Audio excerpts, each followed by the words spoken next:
Herkese mutlu, sağlıklı günler. Her cuma olduğu gibi haberin hemen arkasında klinik programıyla sağlığımızı konuşuyoruz. Ve ben Tuğba Saraçlar, sizlerleyim sevgili dinleyiciler ve her hafta olduğu gibi yine uzman bir konuğum karşımda şu an stüdyoda. Kendisine bir hoş geldiniz diyelim. Hoş geldiniz diş hekimi Ülkü Koloğlu. Hoş bulduk. Çok teşekkür ediyorum. Şöyle hemen dinleyicilerimize bahsedelim. Biz bugün neler konuşacağız?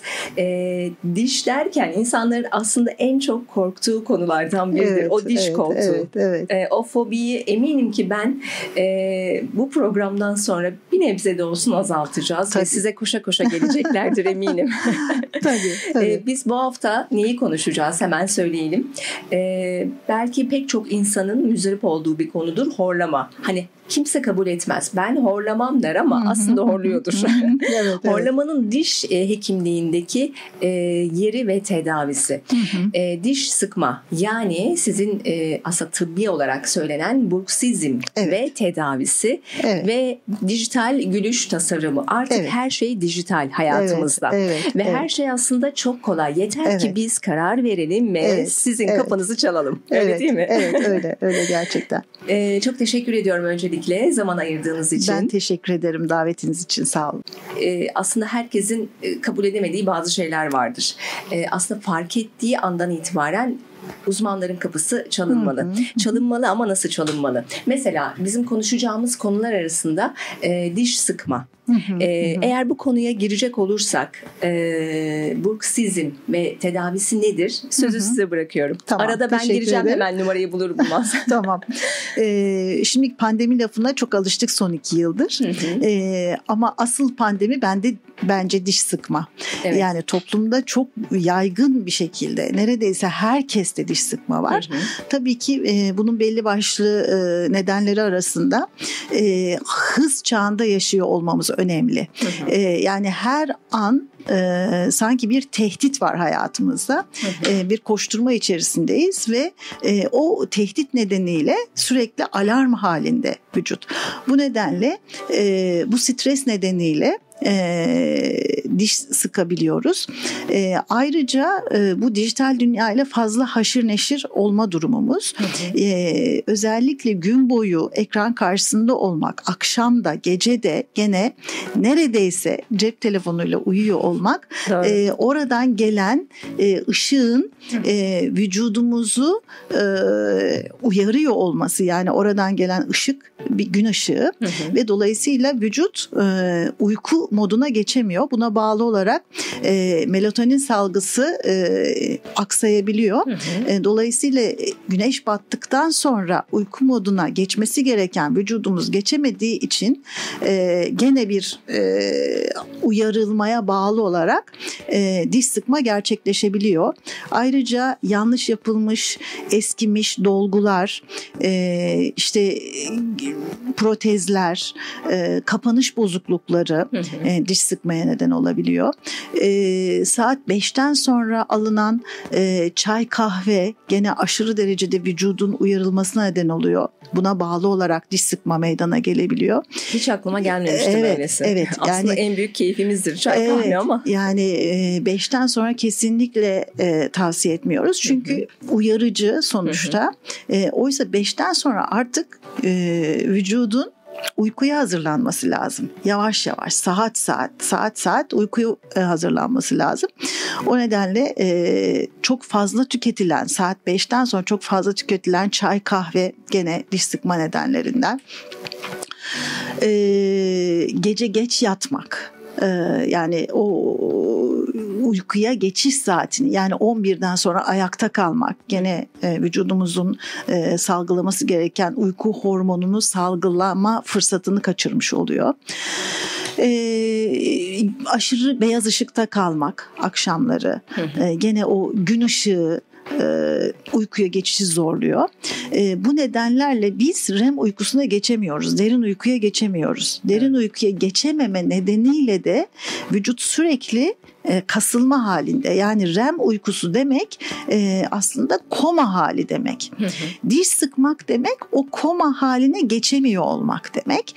Dolayısıyla o koma haline geçebilmek için işte beslenme, ışık, dijital ortam, bunların hepsine çok dikkat etmek gerekiyor. Neredeyse maruz kalıyoruz. Tabii maruz kalıyoruz. Yani mesela bir saatten sonra akşamleyin 7'den 8'den sonra mesela ışıkların artık yavaş yavaş kırmızı ışığa doğru, yani sarı ışık kırmızı ışığa doğru dönmesi, olabildiğince işte uyarıcı içecekler değil de sakinleştirici içecekler, işte ıhlamur, rezene, papatya, bunlar içilmesi.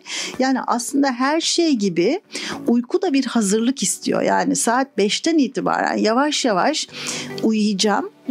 İyi uyumam lazım. İyi uyursam ertesi gün dinlenmiş olarak kalkarım. Zihnim bana daha iyi hizmet eder. Bedenim daha sağlıklı olur düşüncesiyle aslında saat 5'ten itibaren uykuya hazırlıkla geçiriyor olmamız lazım vaktimizi. Bunlara dikkat edersek diş sıkmayı oldukça tedavimizde yapabiliriz. Bir de şeyi söylemek istiyorum. Son zamanlardaki literatür çalışmalarında D vitamini eksikliğinin de şiddetli diş sıkmaya neden olduğu bulundu. Yani diş sıkan hastaların da en acil şekilde ben hep şey istiyorum, D vitaminleri şeyini istiyorum, tahlilini istiyorum. Genellikle toplumda D vitamini konusunda özellikle Covid'den sonra bir bilinç oluştu ve herkes şunu söylüyor. Yani ben düzenli D vitamini kullanıyorum. Ama düzenli D vitamini kullanmak bazen sadece var olan D vitamini seviyesini stabil olarak tutmaya yarıyor. Yani diyelim ki işte üst sınır işte şu rakamsa, kendisininki işte yarı değerindeyse düzenli olarak kullanmak o yarı değerinde kalmasını sağlıyor. Yükseltemiyor düzenli olarak kullanmak. Bazen diş sıkanlarda onu üst limite taşımamız gerekiyor. Yani bir D vitamini yüklemesi yapmamız gerekiyor. Onun için de yani düzenli kullanan kişilerde bile D vitamini tetkikini yaptırmalarını çok önemsiyorum. Ve diş sıkan kişilerde de D vitamini oranının üst sınıra yakın olmasını tavsiye ediyoruz. Ediyorsunuz. Peki Siyer Türk'ün WhatsApp numarası 0530 tabii ki 666 4777. Halbuki ezbere biliyorum ama bir anda gitti böyle kafam. Tabii olabilir. Bazen şalter inebiliyor. Tabii ki olabilir.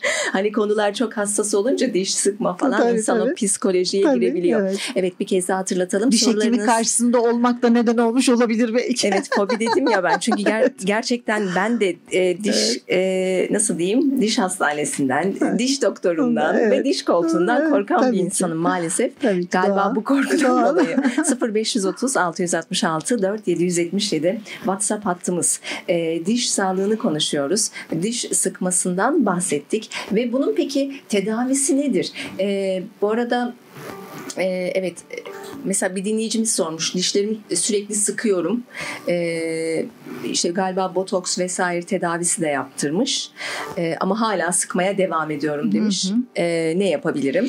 Bunun tedavisi nedir? Şimdi demin bahsetmiştim aslında. Daha ne yapabilirim? Yani botoksu anlatayım ama yani yaşam şeklimiz aynı şekilde devam ediyorsa, işte yani biz akşamları çay kahveleri içiyorsak, gece işte 1'lere 2'lere kadar oturuyorsak, D vitaminimiz çok düşükse, yani veya ağzımızda yanlış dolgular, yanlış protezler varsa, siz hangi tedaviyi uygularsanız uygulayın, tabii ki geçici bir çözüm olacaktır. Yani öncelikle bir yaşam şeklimizi değiştirmemiz gerekiyor. Yani böyle hızın içerisindeysek, stres içerisindeysek, kendimizi bir türlü rahatlatmıyorsak, atlatamıyorsak, her an böyle alarmdaysak, böyle listeler dolusu, şimdi şunu yapacağım, buraya yetişeceğim, 3 dakika sonra buradayım. Yani vücut bir alarm halindeyse yani yapılan hiçbir tedavinin tabii ki etkisi olmayacaktır. Çünkü kök nedene inememişizdir. Doğru. Mesela son zamanlarda antidepresan kullanımı çok fazla. Antidepresanlar çok şiddetli diş sıkmaya neden oluyor. Yani aslında antidepresan kullanmamıza neden olan şeyler de kök nedenlerle uğraşmıyor oluşumuz. Yani tempomuzu hiç düşürmeyip sadece ve sadece ilaçlardan ve doktordan fayda beklediğimizde tabii ki çok geçici çözümler oluyor. Bu hayat tarzımızda, düşünce sistemimizde değişiklikler yaptıktan sonra tedavi olmaya niyet ettiğimizde tabii ki çok etkin tedavilerimiz var. Bunlardan bir tanesi botoks tedavisi. Botoksu niçin yapıyoruz? Kök nedeni tedavi etsin diye değil.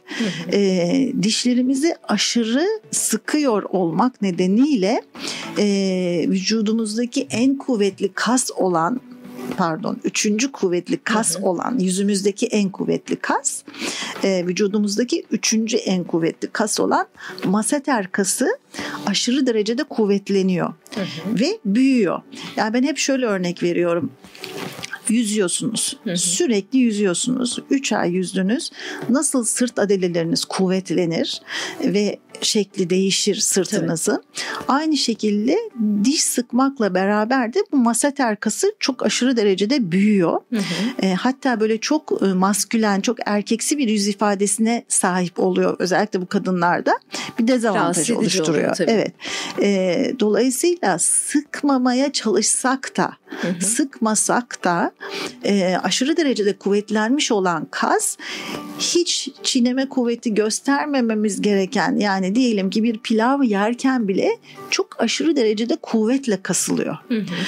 Buna bağlı olarak dişlerde aşınmalar meydana geliyor, minelerde çatlaklar oluyor, diş eti çekilmeleri oluyor, dişlerde nekroz gelişebiliyor, kök ucu lezyonları oluyor, sallanmalar olabiliyor, var olan dolgular kırılıyor, porselenler kırılıyor. Yani diş sıkmaya bağlı, aşırı kuvvet gelmesine bağlı sayılamayacak kadar çok ağız problemleri arkasından da eklem problemi meydana geliyor. Ekremde, kıkırdakta aşınmalar, kemik yüzeylerinin birbirine sürtünmesine bağlı olarak harabiyetler meydana geliyor. Yani dolayısıyla o kasın kuvvetini bir öncelikle düşürmemiz gerekiyor. Yani botoksun yaptığı aslında diş sıkmayı engellemek değil, kasın kuvvetini normal seviyeye indirmek. Yani onu yapmadan her şeyi düzeltti hastamız. Yani her şey relax bir hayat yaşıyor, işte her şey yolunda ama o kas gene aynı kuvvette olduğu sürece dişler üzerindeki harabiyet aynı şekilde devam edecek. Yani kök nedene yönelik bir tedavi değil botoks, sadece aşırı gelişmiş olan kasın kuvvetini düşürmek. Bazen işte hastalarımız bunu estetik nedenlerle de yaptırıyor. Yüzüm küçülsün diye. Mesela bir hafta sonra diyor ki yüzümde hiçbir değişiklik yok. Şöyle bir şey, yani nasıl işte o yüzen kişi yüzmeyi bıraktığı anda bir hafta sonra sırt adeleri küçülmezse bu da bir zaman alıyor. Yani 2 ay, 3 ay, yani o kasın kuvveti düştükten sonra kas yavaş yavaş küçülüyor. Hem estetik amaçlı çok güzel bir işte yüz ifadesi ortaya çıkıyor. Daha feminen bir yüz ifadesi ortaya çıkıyor. Hem de dişler üzerindeki yük kalkıyor. Ama bu bruksizm tedavisi değil. Bu yani başımız ağrıdığında ağrı kesici kullanmak gibi botoks uygulamak. Peki en etkili tedavi yöntemine geçeceğiz. Özellikle işte diş plağı gibi proteze benzeyen aslında bir takım yöntemler var. Şimdi güzel bir şarkı dinleyelim, sonrasında ikinci bölümde devam edelim. Ve ikinci bölümün konusu ise hemen söyleyelim, horlamaya yönelik olacak. Diş sıkmadan sonra kimsenin kabul etmediği, ben horlamam dediği. Özellikle eşlerin muzdarip olduğu her zaman. Aynen, özellikle hanımlar eşlerinden eğer sıkıntılıysa bu konuda iyice dinlesinler. Yöntemler onlar birazdan burada olacak. Güzel bir şarkı, güzel bir şarkı arası diyelim. Sonrasında kaldığımız yerden devam edeceğiz. Ayrılmayın. Numarayı bir kez daha hatırlatıyorum. Ezberledim. 0530 666 4 777. Sorularınız varsa ulaştırabilirsiniz.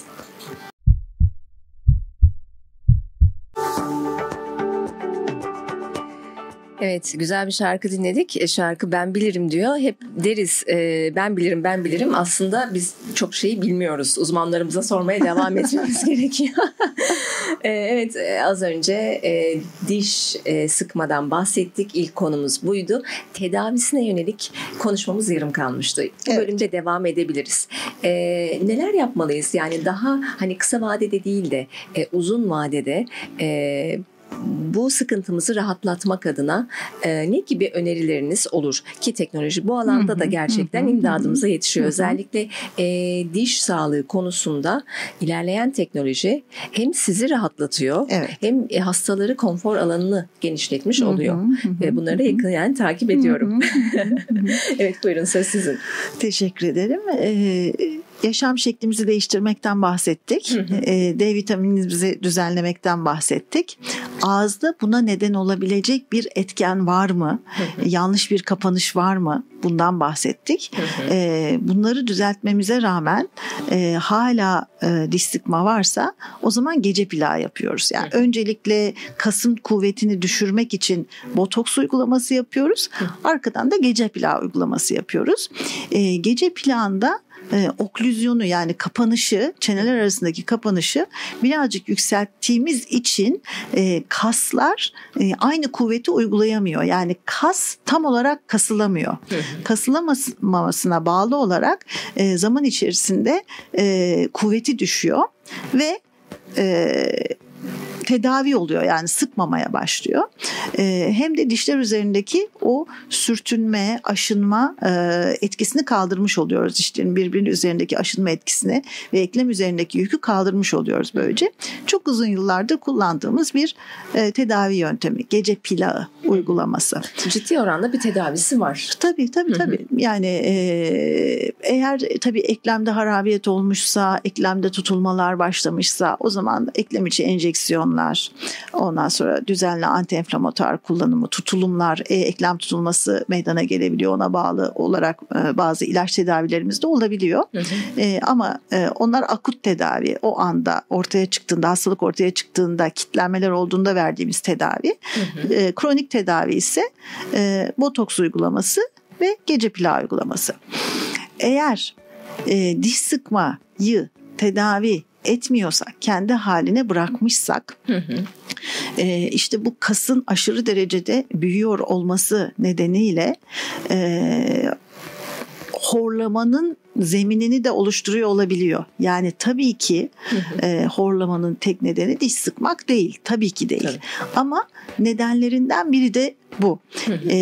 Horlamaya geçersek eğer en çok evlerdeki evlerdeki en önemli problemlerden biri kadın veya erkek eşindeki horlamadan şikayet eden taraf. Buna geçersek nedenleri arasında diş sıkma da var. Yani zaten horlama ya her zaman diş sıkma eşlik eder. Şimdi horlama rahatsız edici bir ses sonuçta. Kesinlikle. Bu sesin ortaya çıkmasının nedeni hava yolunun daralması. Yani nasıl bir balon şişirirsiniz ve böyle ucuna azıcık havanın çıkmasını azaltacak şekilde elinizle tutarsınız parmağınıza ve acayip sesler çıkmaya başlar. Aslında horlamanın mantığı da o. Hava yolunun daralıyor olması. Hava yolunun daralma nedenlerinden biri işte aşırı kilo olabilir.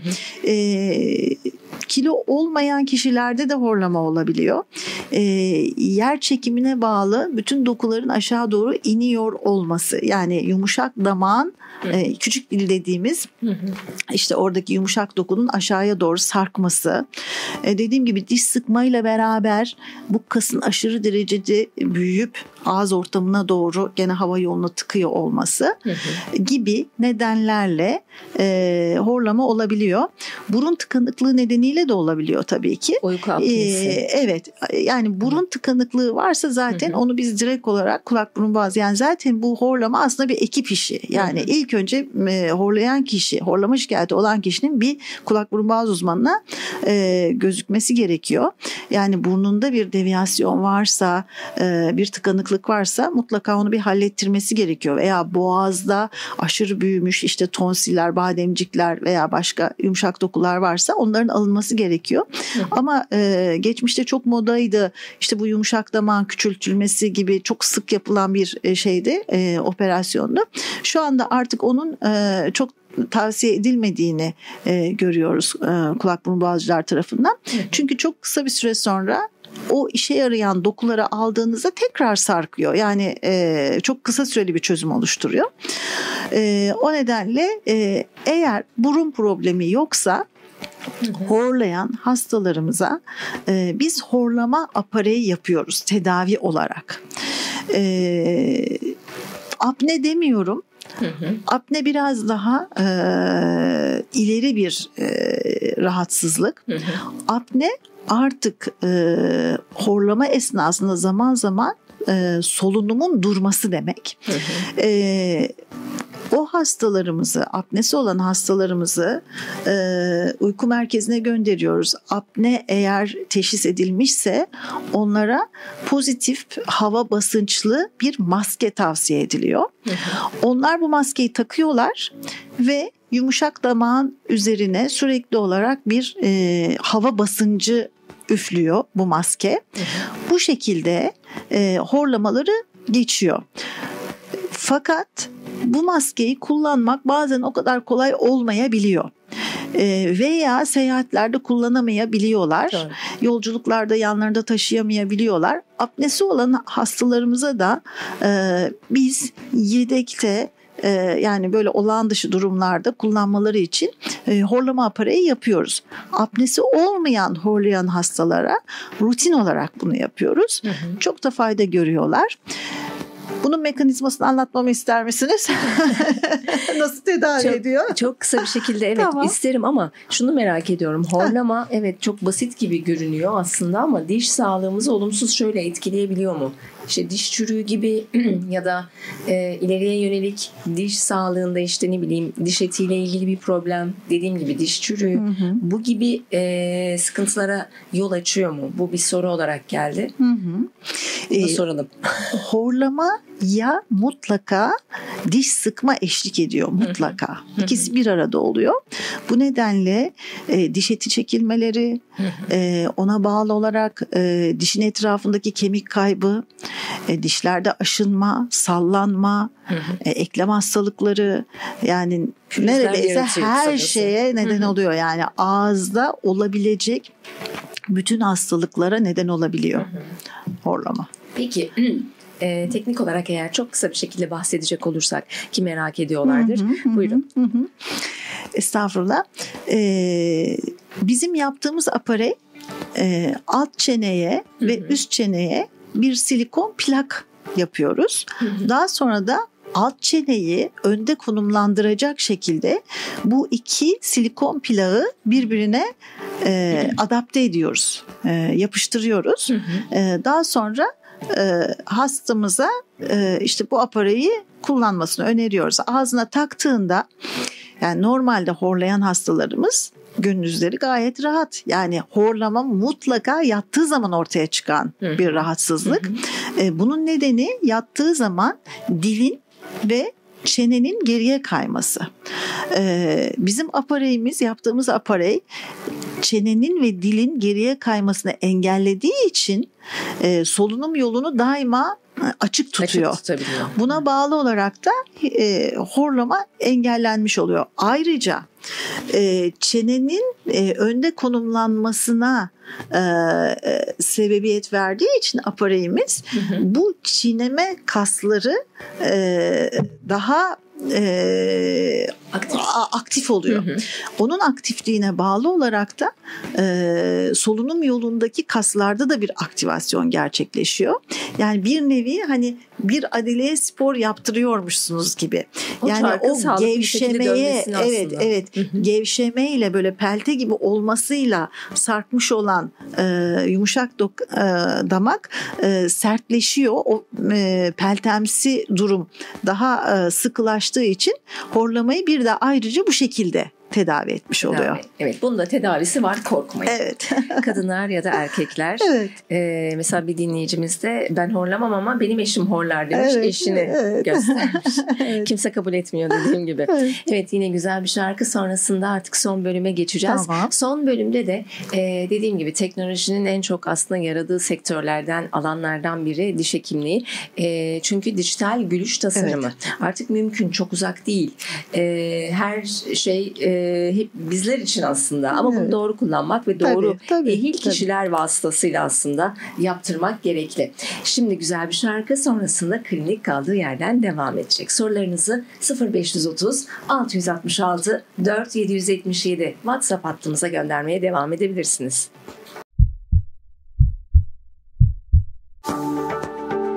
Zaman çok hızlı geçiyor. Klinik son bölümüyle devam ediyor. Ülke Hanımcığım, yani böyle başlıyoruz. Ondan sonra doktorlarımız diyor ki bitti mi? Vallahi öyle oluyor. Çok hızlı geçti zaman. Hızlı geçti ama çok verimli geçtiğini düşünüyorum. Çünkü pek çoğumuzun belki bilmediği, atladığı şeyler bunlar. Ve şimdi de aslında herkesin merak ettiği bir konu. Nedir? Gülüş estetiği, dijital gülüş tasarımı. Hayatımıza nasıl girdi? Öncelikle onu aslında sormak istiyorum. Birdenbire girmedi tabii zaman içinde. Sizin de yaptığınız araştırmalar, işte ortaya atılan tezler, makaleler vesaire vesaire. Nedir bu dijital gülüş tasarımı ve herkes yapabilir mi bunu? Öncelikle isterseniz bir gülüş tasarımından bahsedeyim dijitalden önce. Yaşla beraber dişlerimizin renkleri değişiyor. Yani 20 yaşında işte 30 yaşında çok güzel dişlerim vardı diye geliyor hastalarımız genellikle bize. Zaman içerisinde diş sıkma da gene buna etken. Minelerde çatlakların meydana gelmesiyle beraber her geçen gün renk biraz daha koyulaşıyor. Ayrıca dişlerin boyları da kısalıyor. Bu nedenle daha sağlıksızmış gibi bir yüz ifadesine sahip oluyoruz ve daha yaşlıymışız gibi olduğumuzdan daha yaşlı bir yüz ifadesine sahip oluyoruz. İşte bu da daha fresh bir görüntü istiyor olmak, daha temiz, sağlıklı bir görüntü istiyor olmak bizi dişlerimizi daha beyaz ve daha hacimli olmaya yöneltiyor. Bu beklentiyle gülüş tasarımı bilimi ortaya çıktı. Yani eskiden biz sadece dişleri porselenlerle kaplardık ve daha beyaz bir görüntü oluşurdu. Ve hastalarımız da genellikle bundan memnun kalırdı. Ama bazen şunu söylerlerdi. Ya çok güzel oldu, çok iyi oldu. Fakat aynaya baktığımda ben kendimi kendim gibi hissetmiyorum derlerdi. Ve bir süre sonra alışırlardı o görüntüye. Evet. Sonrasında dijital gülüş tasarımı ortaya çıktı. Artık bu uygulamada hem beyaz, daha fresh bir görüntü ortaya daha çıkmakla beraber aslında, değil mi? Daha doğal, daha kendi gibi diş tasarımları ortaya çıkmaya çalışmalarımız başladı. Eskisine göre farklı olarak. Çünkü eskiden yani sadece biz hastamızın yüzüne bakarak tahmini tasarımlar yapıyorduk. Teknisyenimiz de bizim bu tahmin ettiğimiz, yakışır diye düşündüğümüz porselenleri bizim söylediğimiz gibi, tasarımını düşündüğümüz gibi, planladığımız gibi elinde yapmaya çalışıyordu. Şu an bu tamamen el değmeden üretilen bir sistem haline dönüştü. Hastamız bize işte ben daha güzel, daha beyaz ve kendime yakışan, kendim gibi bir gülüş tasarımı yaptırmak istiyorum diye geldiğinde ilk yaptığımız iş onun fotoğraflarını çekmek oluyor.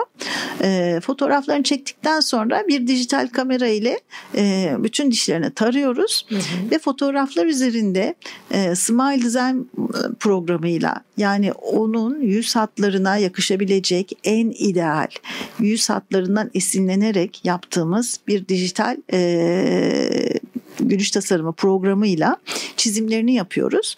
Daha sonra da bu çizimler nihayetinde porselen olmayan bir malzemeden 24 saat gibi bir kısa sürede dişleri üretiyoruz. Ve hastamız ikinci seansta bize geldiğinde daha dişlerine hiç dokunmadan bittiğinde dişlerinin nasıl olacağı görüntüsünü kendisine sunuyoruz. Zaten o çizim kendi yüz hatlarına uygun bir şekilde yapılmış olduğu için, çok ince hesaplarla yapılmış olduğu için aynaya baktığında işte bu.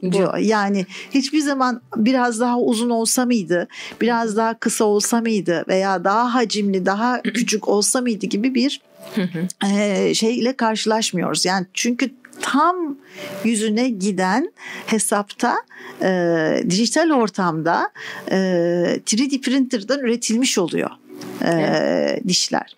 Bunu uyguladıktan sonra da tamam dediğinde bunu gene bir dijital kamerayla tarıyoruz.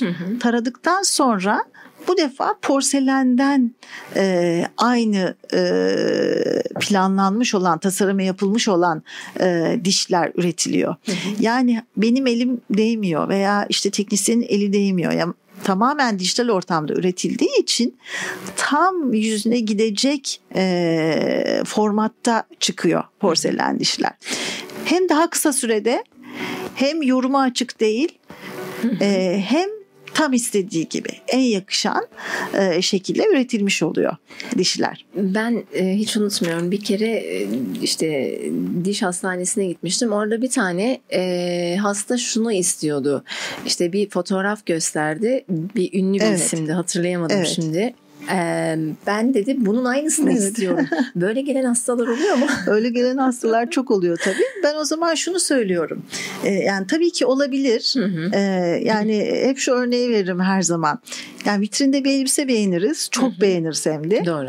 Gireriz, giyeriz ve hiç yakışmaz. Yani halbuki ben çok yaşarım onu. Yani çok yakışacağını düşünürüm. Giyerim, hiç yakışmaz. Yani bu da birazcık öyle. Yani o gördüğünüz dişi size aynı şekilde uygulasak hiç yakışmayabilir. Ben her zaman şunu söylüyorum. Diyorum ki bize izin verin. Yani biz sizin yüzünüze gidecek en ideal tasarımı yapalım. Yüzünüze uygulayalım. Eğer beğenmezseniz onun üzerinde değişiklik yapalım ve genellikle hiç başka değişiklik yapmaya gerek kalmıyor. Onu uyguladığımız anda, çünkü o çok hassas bir hesapla yapıldığı için o çizimler ve o üretim oluyor zaten. Yani hep öyle oluyor. Orada rahatlıyor hastalar. Yani bitip ağzına işte bu böyle oldu gibi bir şeyle değil, mock-up uygulaması dediğimiz dişlerine daha hiç dokunmadan nihayetinde bittiğinde böyle olacak dişleriniz diye ağza taktığımızda zaten o fikir çok rahatlatıyor. Öyle. Arkasından ağzında böyle fotoğrafta falan değil, 3 boyutlu gördüğü zaman da içine siniyor. Sonra da yani o düşünceyi hemen terk ediyor. Yani işte şu olsun düşüncesini hani bizim sunduğumuz şeylerden sonra, seçeneklerden sonra hemen bırakıyor ve güveniyor. Yola giriyor. Peki bu uzun ömürlü mü oluyor? Yani belirli periyotlarla hani yenilenmesi gerekir mi? Mesela diyelim ben geldim, yaptırmak istedim. Dedim ki kaç seans acaba dedim. Yani bu kişiye göre değişiyor mu? Dişin yapısına göre. Yani eğer altında böyle kanal tedavileri, diş eti tedavileri gerekmiyorsa, işimiz sadece porselense birinci seans dijital tarama, ikinci seans mock-up, üçüncü seansta da porselenler simante ediliyor zaten. Yani 3 seansta bitiyor. Maksimum 1 haftalık bir işlem bu. Çok sıkışmışsak, yurt dışı işte seyahat şu bu öyle, yani 3 gün falan da bitebilir. Ama hızlandırılmış olarak. Evet ama böyle rahat yani böyle rahat yapılabilmesi, yani bir hafta içerisinde rahatlıkla bitebilecek bir işlem. Ama tabii ki diş eti iltihapları vardır, çok büyük diş çekimleri vardır, başka tedaviler vardır. O başka bir konu. Yaptığımız tedaviler çok uzun ömürlü. Genellikle yıllar içerisinde ağız dokuları değiştiği için, yüz ifademiz değiştiği için, yeni bir tasarıma ihtiyaç olduğu için değiştiriliyor dişler. Evet. Yoksa porselen eskiyen bir malzeme değil. Yani çok uzun ömürlü bir malzeme. Hele hastalarımız 6 ayda bir diş hekimi kontrolüne geliyorsa ağızda başka bir sağlık problemi oluşmayacağı için neredeyse ömürlük bir tedavi. Ama toplumumuzda tabii ki düzenli diş hekimine gelme alışkanlığı pek maalesef yok. Evet, pek yok. Öyle olunca tabii ki başka nedenlerle ağızda bir hastalık söz konusu olursa, o dişin hayatı tehdit altında olursa, o zaman tabii ki o porseleni de değiştirmek gerekiyor. Peki diş kaybı olmuyor zaten porselende. Evet. Bilmemiz gereken noktalardan biri de o. Evet. Galiba. Hani o... Yani çürüğe maruz kalmıyor bir kere. Yani çürüğü oluşturan bakteri ve gıda artığı. Bakteri ve gıda artığı dişle temas halinde olamayacağı için tabii ki yeni bir çürük oluşumu söz konusu olmuyor. Ne güzel. Evet, korunmuş da oluyor aynı zamanda. Evet. Ben bunu hep merak etmişimdir aslında. Bir gün sizi ziyaret edeceğim çünkü korkumu yenmem gerekiyor. Uzunca bir süre çünkü ki daha önceden gelmiştim size. Evet. Bir daha gelmemek üzere diye kafamda tasarlıyorum her defasında ama hayır. Ama 6 ayda bir. Mutlaka, değil mi? Bu çok önemli. Evet. Diş hekimi kontrolü, gerekiyorsa diş taşı temizliği. Çünkü diş taşı gerçekten ağızdaki her hastalığın nedeni diyebiliriz. Yani diş eti hastalığının ve çürüğün nedeni diyebiliriz. Herkeste değişir tabii diş taşı temizliği periyodu. Ama en azından kendi periyodunuzu bilebilmek için kontrole gelmeniz gerekli. Tabii ki her kontrole diş taşı temizliği gerekli demiyoruz. Öyle ağızlar var 2 ayda bir diş taşı temizliği yapmak gerekiyor. Öyle ağızlar var 5 yılda bir yapmak gerekiyor. Yani bunu hekiminizle temas halinde olduğunuzda o periyodu bilebilirsiniz. Ama 6 ayda bir mutlaka diş hekimi kontrolü şart. Yani ben hastalarıma o garantiyi veriyorum. Siz 6 ayda bir kontrole gelin. Benim gerisi yaptığım bende. İşlerin ömür boyu garantisini veriyorum, sözünü veriyorum. Evet, çok güzel.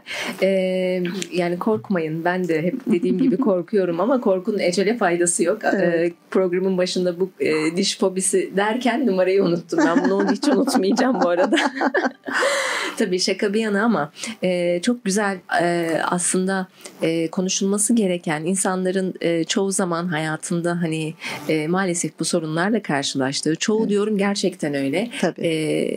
Yani horlamam ya da ne bileyim diş gıcırdatmam ya da diş sıkmam diyen insan mutlaka onu yapıyordur. Ben buna inanıyorum. Evet. Yeter çok ki korkmayın. Çünkü. Evet. Yeter ki uzmanınıza güvenin, kendinize uzman, yani daha doğrusu güvendiğiniz ve işin uzmanına teslim edin. Bir de çoğu insanın da yaptığı hata şudur. Yanlış hani duyduğu şeyleri kendinde test etmesi. Evet. Programın amacı da bu zaten. O yüzden her hafta uzman konuklarımız burada sizin için söylüyorlar. Artık geldik programın sonuna. Son 1 dakikamız Ülke Hanımcığım. En baştan sona kadar şöyle toparlayacak olursak dinleyicilerimize ve hafta sonu eğer programımızı kaçırmışlarsa hafta sonu da Web TV'mizde, CRI Türk'ün Web TV'sinde yayınlanıyor. İzleyicilerimize de demek istiyorum bu doğrultuda. Neler tavsiye edersiniz? Tabii ki ağız sağlığı bütün vücut sağlığıyla birlikte, yani bunu ayırt etmek, ayırmak ağız sağlığını mümkün değil. O nedenle yani hem genel sağlığımız için hem ağız sağlığı için öncelikle bir kere beslenmek. Yani beslenmede protein ağırlıklı beslenmeye, karbonhidrat ve şekerden fakir beslenmeye dikkat etmemiz lazım. Kolalı, asitli içeceklerden kaçınmamız lazım. Olabildiğince uyarıcı, işte bu enerji içecekleri çok fazla moda şu anda. Bir kahve içelim. Yani hani yani gerçekten hani haddinden fazla bir kahve tüketimi var. Yani bu beden açısından çok ciddi uyarıcı, yani belli bir gramın üzerindeki kafein uyarıcı etkisi var. Yani bunları birazcık ölçülü kullanmak. Güzel uyumak. Uyumak için gereken işte hazırlıkları yapmak. D vitamini çok önemli. 6 ayda bir diş kontrolü diyelim. Düzenli olarak günde lütfen. 2 kez diş fırçalama. Diş ipi çok önemli. Diş fırçalama yeterli değil. Çünkü diş araları diş fırçalamayla çok etkin temizlenemiyor. O nedenle diş ipi çok önemli. Çok teşekkür ediyoruz. Rica ederim. Ben teşekkür ederim. Diş hekimi Ülkü Koloğlu stüdyo konuğumuzdu. Efendim gelecek hafta başka uzman konumuz ve konuyla birlikte burada olacağız. Ben Tuğba Saraçlar. Hepinize sağlıklı, mutlu günler diliyorum. Hoşça kalın.